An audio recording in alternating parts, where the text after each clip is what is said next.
Okay, first of all, I thank you for this opportunity to speak about Malta and about Morocco and the relations that exist between us. Secondly, yes, we decided a long time ago, since 2020, to open a representative office here in Morocco. And of course, it's in the pipeline that we wish to open a fully fledged embassy in Rabat. But as you know, these things take some time, procedures, and also expenses. You know, economic issues are important as well. We opened, as you said, in 23rd February of 2021. I've been here 3.5 years now. And the relations were already good because the political relations started in the 70s, and they were excellent relations. We are both Mediterranean countries. We have the same temperament, you know. Moroccan people and Maltese people are very industrious, you know, and hardworking. And the government of Malta saw that a lot of win-win situations could be exploited for the benefit of both countries. You know, for example, we know that Morocco is very much advanced in the solar energy. From our side, we are quite advanced in water management because we have the same problem as Morocco with regards to the rainfall. And in Malta, perhaps it was more acute. Because since the Order of St. John in Malta, since 400 years ago, we had already legislation in order to protect the water. So there was a law that every house in Malta that is built has to have a reservoir to catch the rainwater, because it was very difficult, and as you know, water is an important source. Where there is water, there is life. You know, so we are advanced in water management, as I said, so there could be a lot of exchange and knowledge transfer between both countries. Also, of course, there is the aspect of tourism, and in fact, when we had the direct flight, a lot of Maltese families came over and they enjoyed Morocco a lot, and they got to know of the country as well. Yes, not only tourism. There is also the issue of business to business. You know, now several companies have settled in Morocco. Some of them they employ. One of them that comes to mind employs about 320 Moroccans here, and there are several companies, as I said, working here. We wish that other Moroccan companies will settle in Malta. We have a lot of financial incentives for Moroccan companies to settle in Malta, but we need more vision, and we need more exposure. And this is why I thank you for this opportunity, because it gives us the chance to highlight the relations between Morocco and Malta, and for Moroccans to get to know us better. Of course, with the opening of the Consulate General here in Casablanca, a lot of people came to know about us, both from the business aspect as well as for obtaining visas to go to Malta.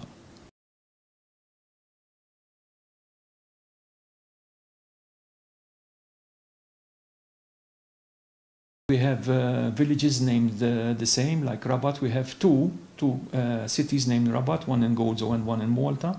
We have Nadur as well. We have also Safi. Of course, the Maltese language is very similar because it's a Semitic language. It's the only Semitic language that is written in Latin form.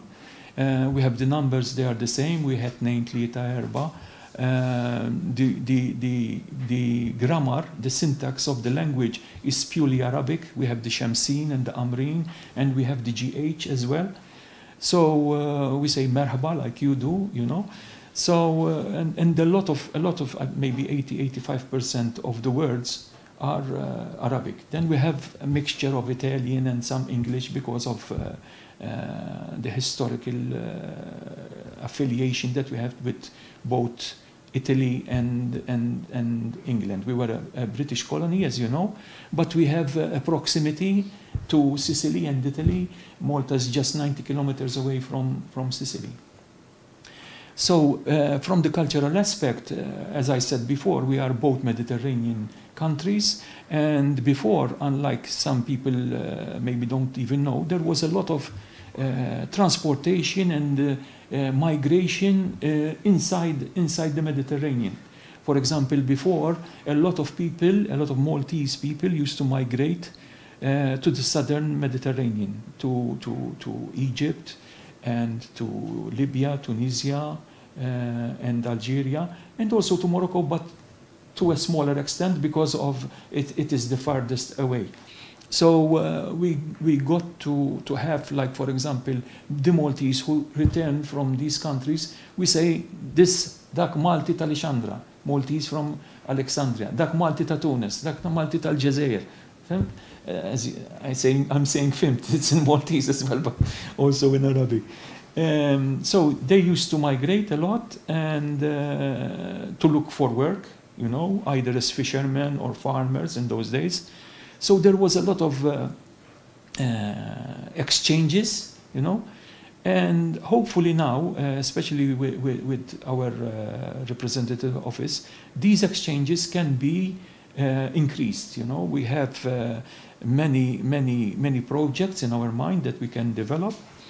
We have done so. For example, last November we brought a Maltese band to participate in Visa for Music, for example.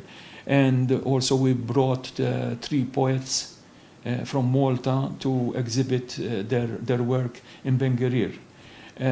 Right now we have a Maltese professor who has written a set of poems, which I will donate to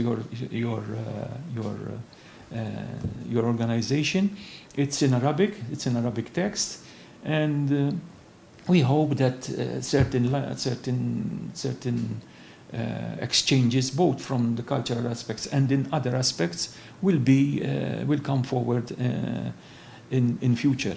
In fact, I wish to say a few words about an organization that we set up some time ago. It's called the Maltese-Moroccan Cooperation Council, where its raison d'etre is to improve the relations, the already good relations, and to enhance them in every aspect. So we decided to have 4 different committees, one on commerce, one on education, the other on culture, and the last one as a series of themes. Like, for example, if we say climate action, this committee will take care of the climate action and start facilitating links both on a government level as well as private, you know.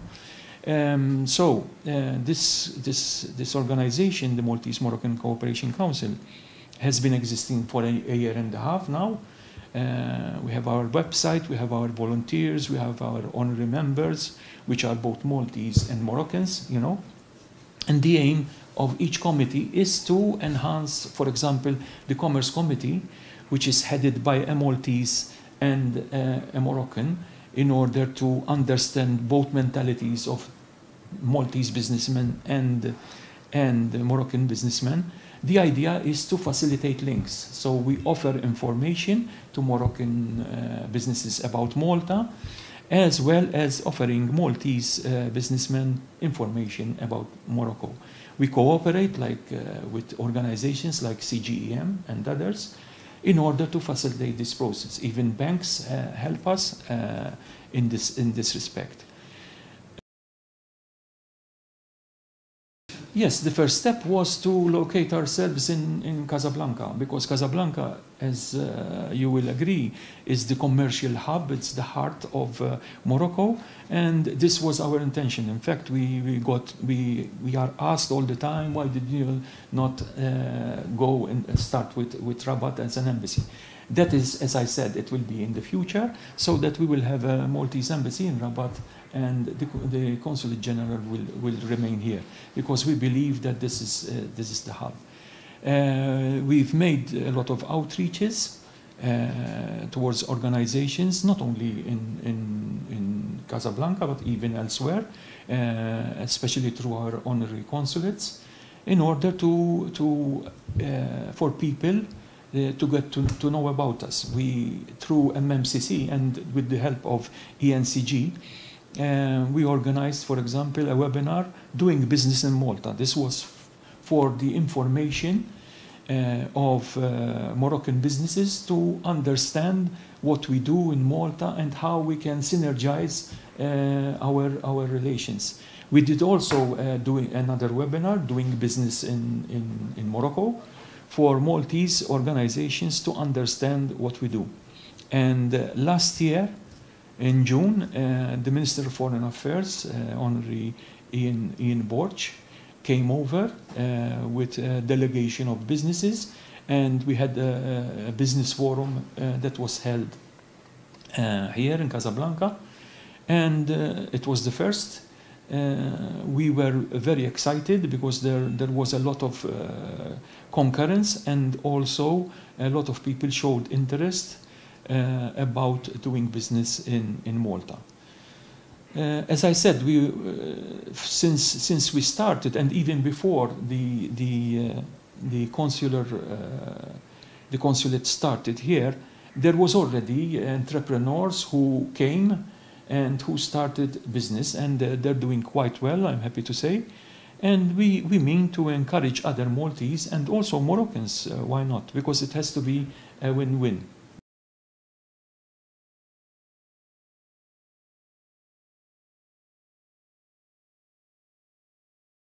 Yes, as you know, nowadays it's not as easy as one can do just to make a route.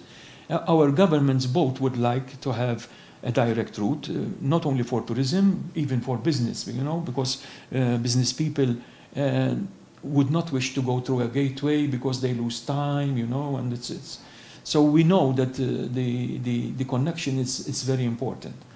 However, it's not only with regards to the political, you know.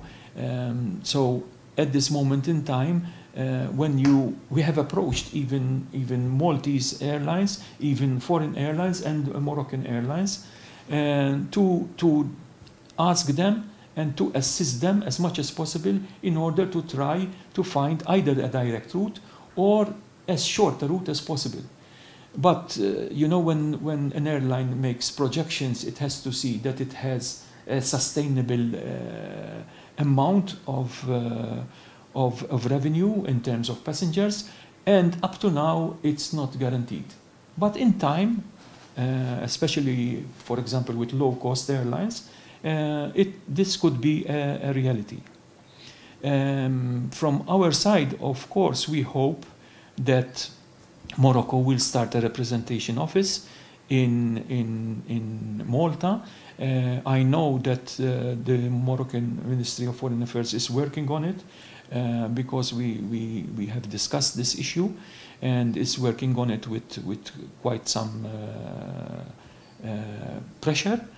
And this would be a benefit, of course, both for Moroccans and for Malta and for the relations. Besides, nowadays there's a lot of Moroccan expatriates working in Malta in various sectors, so it will be an added help for them as well. There is also a Moroccan community with an association in Malta.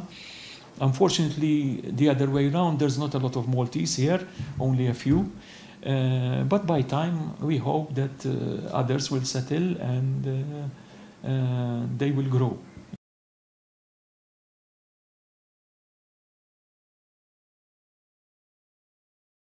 Well, I am in close contact with various personnel at the Foreign Affairs here in Rabat, And usually the line of communication, because this is a consulate, is through the Moroccan embassy in Rome and Malta. However, we have direct phone lines, and whenever there's an issue, I am informed by the ministry here in Rabat, and I always relay the message to Malta. And as one will expect, we work hand in hand in every situation, and we will know what the other party is working on.